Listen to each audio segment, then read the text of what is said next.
मित्र इंदापूर हा दोन्ही नॅशनल चॅम्पियन पैलवान आहेत.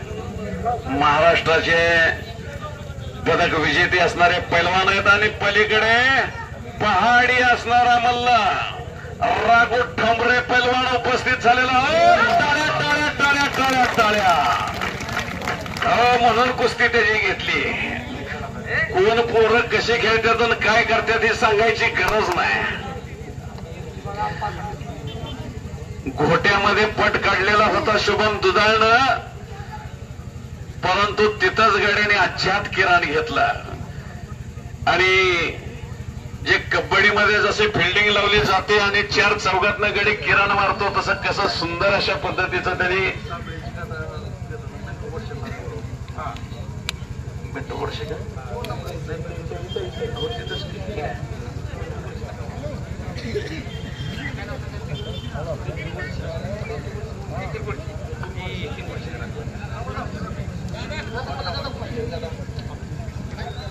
त्यांचीच गदा आहे.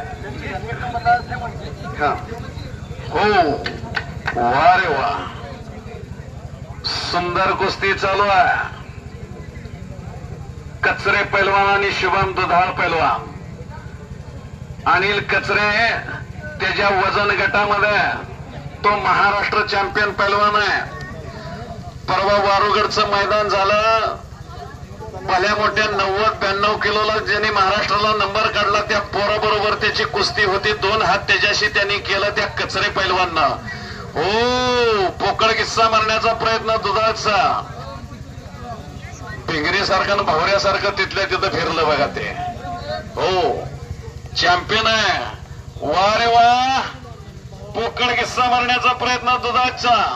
आटपाडीचं पोरग प्रत्येक मैदान गाजवतं, एकही मैदान ते असं सुन सोडत नाही. असं ते दुधाळ पोरग आटपाडीचं गतिवानी आणि कीर्तिवानी कुस्ती करणारं पोरग या चालू सीझनला धूमधडाका त्यांनी लावलेला आहे.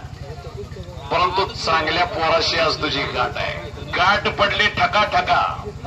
हो कोण कोणाला ठकवतोय ते बघू. पुढच्या वर्षी महाराष्ट्र केसरी उपमहाराष्ट्र केसरी या गदेचे मानकरी असणाऱ्या पैलवानांच्या कुस्त्या पुढच्या वर्षी याच मैदानात होणार आहे. जरा टाळ्या वाजून आपण स्वागत करूया या निर्णयाचं. आणि शांततेमध्ये मैदान चाललेलं आहे. वादळापूर्वीची असणारी शांतता, या असणाऱ्या काळ भैरवाचा आशीर्वाद आहे, बजरंगबलीचा आशीर्वाद आहे. आणि म्हणून हे मैदान होत आहे. परमेश्वराचा असणारा आशीर्वाद, असणारी साथ आणि सहकार्य यातून साकार होणारं मैदान आहे. म्हणून थोडासा परमेश्वराचा जय जयकार करूया. जरा सगळ्यांनी थोडस हात वरती करता का? जरा हात वरती करा. बजरंगबलीचा जयघोष करूया. हात वरती करा. ज्याला हात आहेत त्यांनी हात वरती करा. बोल बजरंगबली की जय. बोलो बजरंगबली की जय. हो अवघी दुमदुमली असो नगरी. असो या शब्दाचा फार मोठा अर्थ आहे.